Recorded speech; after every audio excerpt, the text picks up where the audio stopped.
back. The Israel-Iran conflict is raging on for the sixth straight day, hours after Ayatollah Khamenei, the supreme leader of Iran, asserted that Iran stands united, won't surrender. US President Donald Trump has said the Iranian regime has called up the United States, wants to negotiate. However, the United States president claimed that it was too late. He said that Iran is now totally defenseless and a lot can happen in the coming weeks. He's left it open whether the United States will join the Israeli strikes or not. So all eyes are in a way on the United States and what it will do next. At a moment like this, I'm going to be joined in a moment by a special guest. Joining me now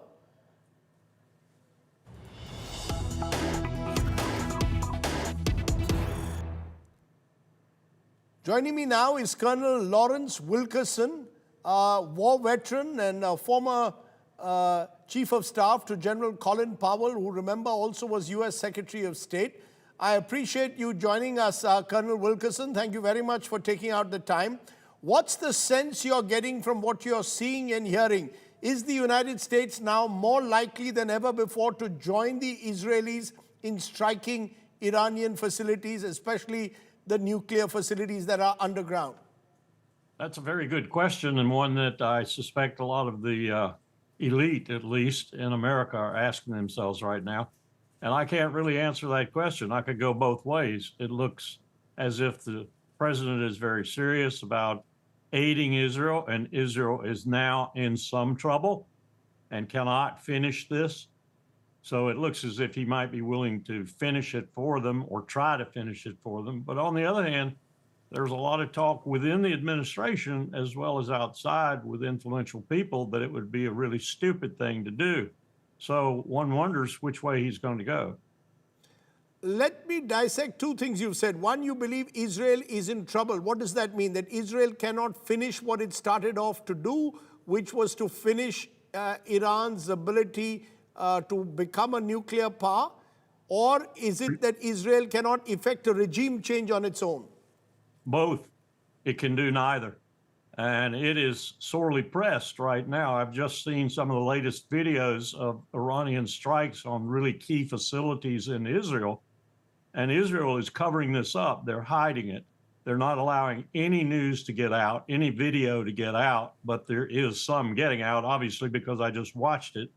They are taking some real heavy blows, and Netanyahu does not want his own people even to know about it. Not only that, many of those who can afford a boat or a yacht and cross the Mediterranean to Cyprus or to Greece or wherever are doing so, even though he's put an entire travel ban on any Israeli during this time period. You know, you're saying something very significant, because the news which has come out, and Donald Trump has amplified it, saying Iran is defenseless, Iran should unconditionally surrender. He's even suggested that Iran has offered, in a way, some kind of a ceasefire. You're saying just the opposite. You're saying Israel needs, in a way, to be bailed out as well. That's true, I think, and that's my military professional opinion, and I've been observing this for almost 50 years. You will also notice that Netanyahu has extended his writ, which I'm sure made Delhi happy. He is now including Pakistan in the list of those countries where there should be a regime change, and even suggested that perhaps he would join the United States and others in doing so. Let's focus, Colonel Wilkerson, on this word regime change. In the past, the United States has found regime change is easier said than done, and it can often lead to more chaos. We saw what happened in Afghanistan. We've seen what happened with Saddam Hussein in Iraq. We've also seen what's happened in Africa with the Libya, with the Sudan. Is the United States, in your view, keen on regime change, or is this a Netanyahu plan? In your view, are Netanyahu and Trump acting in coordination, or is this Netanyahu pushing the United States to enter this war, with the United States reluctant because of its past experience with effecting regime changes? It's a little bit of both, and I say that because there are people around Donald Trump who are very influential with him, not people in his cabinet, but billionaires who stand behind him and support him, 1/3 of which are Jewish, that want regime change in Iran. So they're prodding President Trump every minute of every day to go ahead and effect it. your point is well taken, and I have made this point myself. If you change the regime in Iran, watch out what you might get, even if you could do it thoroughly and completely. The Shah was not even happy with U.S. policies toward him. So you put a regime in Iran, you don't change their location. They're still in a strategic location that's very dangerous. Any government, no matter who it is, it could be Thomas Jefferson, will still have the same national security interests and will bridle at the United States' attempt to make it a poodle. And that's what we would try to do. So it's not a cure to regime change. And you just said that, I'm saying that, and the past 20, 30 years demonstrates that vividly. So where does this then leave the rhetoric coming or the statements coming from Donald Trump? We know where Ali Khamenei, Ayatollah Ali Khamenei is now, but we're not going to take him out for now. I mean, is this therefore bombast, or is there a serious attempt that could be made in the days ahead to take out the Iranian leadership? What is your sense? Is the administration completely divided on that issue? I think it could go either way, as I said earlier, and they are still debating it and still trying to decide what would be the best course of action. You must look at the polls in the United States now, too. A solid 60% of Americans, Republican, Democrat, Independent, are opposed to the United States entering this war. 60% is a lot of Americans on any issue.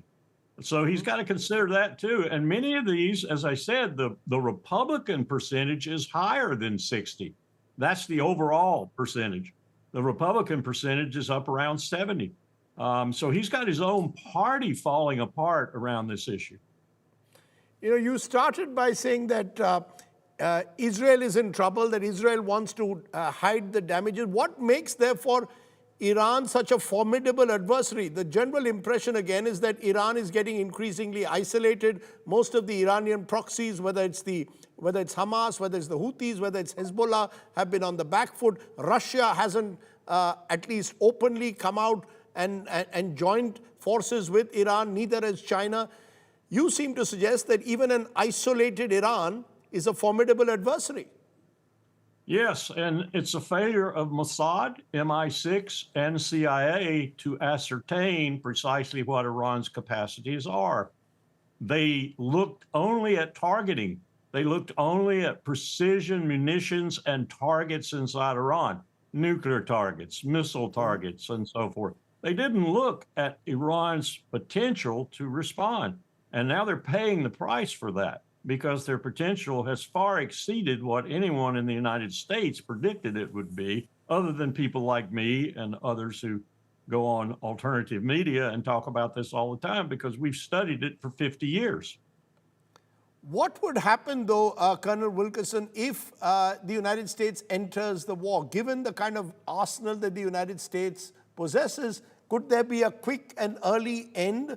Could the United States force an early Iranian surrender, or could we be seeing the United States getting into a quagmire as it has in different parts of the world? And we can go back to Vietnam in the 1960s. Isn't the world a very different place, given the kind of weaponry that the United States has to ensure a short, swift war? But what I'm worried about is that we will not be able to do it with bombs. Bombs have proven throughout history that they don't cause people to make decisions that you want them to make. Instead, they anger them, solidify them, and make them formidable enemies. So if we're just going at this with bombs, that's precisely what's going to happen. That means you've got to follow up with an invasion. That means you actually have to put troops on the ground and defeat your enemy, as we did in Iraq and as we tried in Afghanistan. And your examples are right on the mark. We will get mired, bogged down. We will not be able to finish it off. It'll be 10 years, $10 trillion, and we won't have any more of a decision at the end, probably less, than we had in Afghanistan or Iraq. So that's what I'm really worried about. And that's what the American military is worried about, too. If you talk to the colonels and the people at the level of advice giving, they will tell you, don't want to touch this at all. You know, Colonel Wilkerson, even as you and I speak at the moment, the US president is having lunch with the Pakistani General Asim Munir.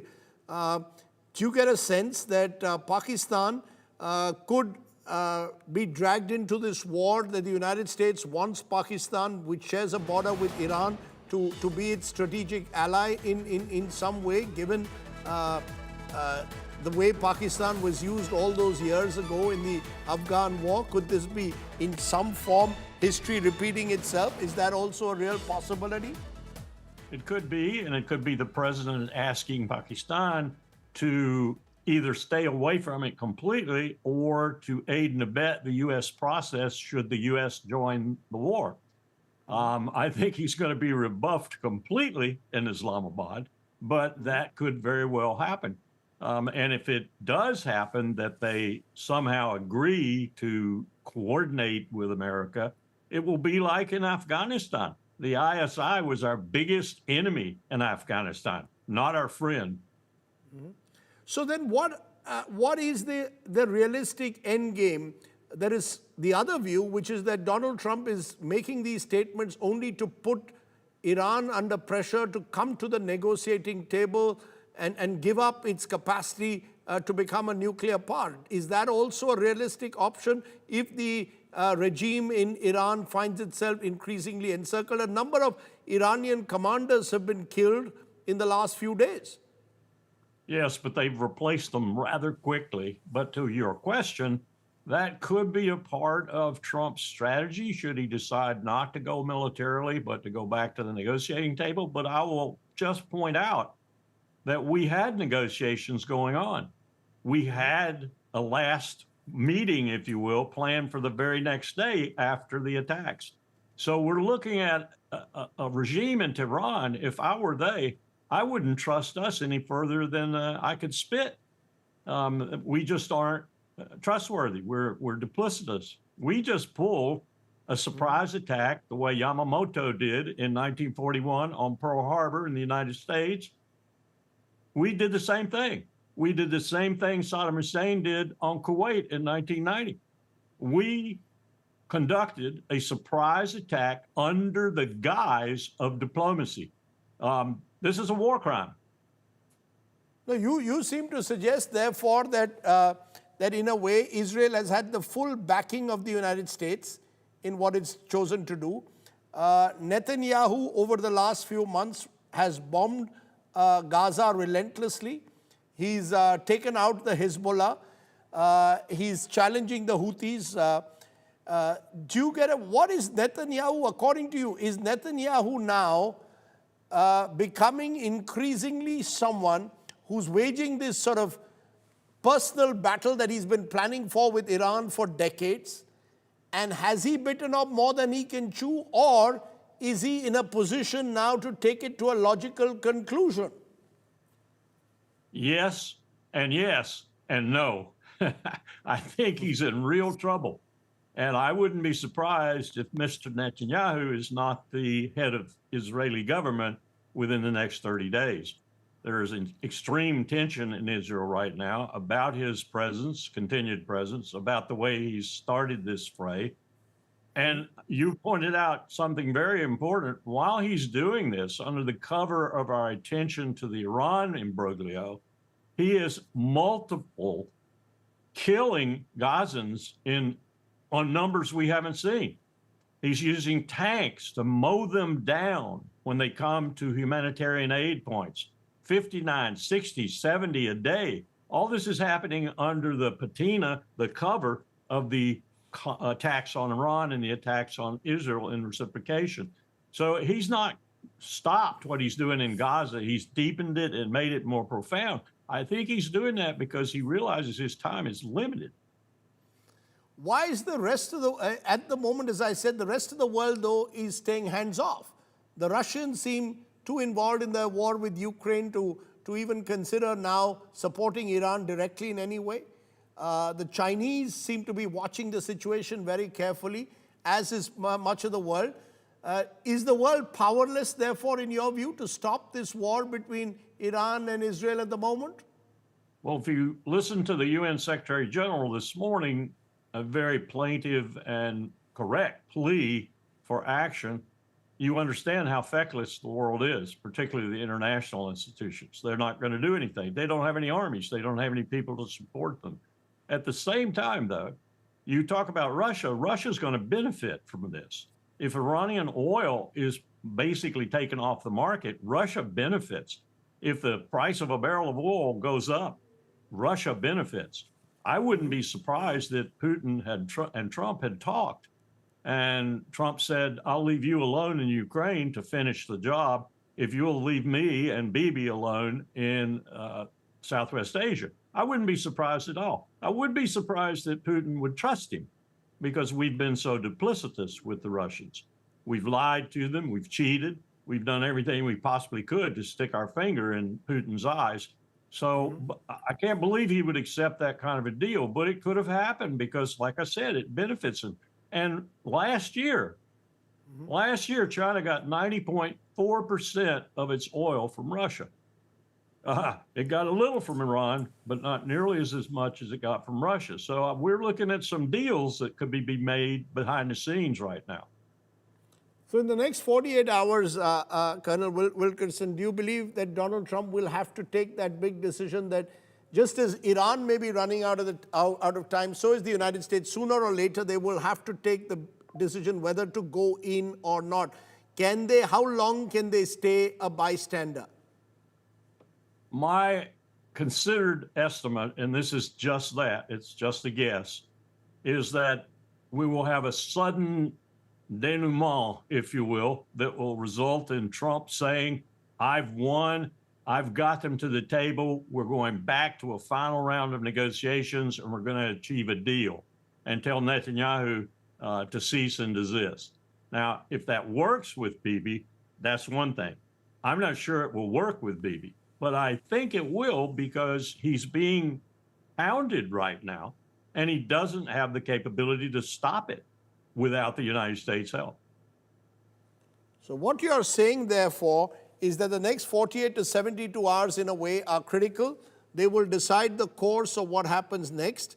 But what you seem to suggest is that there is a large body of opinion in America that is against the very idea of greater U.S. involvement in the Middle East. Am I correct? Given also the number of U.S. bases that lie there, you're saying we could be in a situation now where the next 72 hours decide whether this conflict widens or not. I think you're right. I think you're right. And if it widens, it's going to be a disaster for all parties. Well, those are very sobering words, Colonel Wilkerson. You've joined us there and given us the big picture on whether the United States will enter the battlefield and what could be the costs of the U.S. entering the battlefield in Iran versus Israel. For joining me on the show, I appreciate you, Colonel Lawrence Wilkerson, war veteran and former aide to Colin Powell there from the United States. Thank you very much. Thank you for having me. And to you, the viewers, that is the end of our news hour today. We've had a double header, if you want to call it. You stay well, stay safe. Good night, Shubh Ratri, Jai Hind, Namaskar.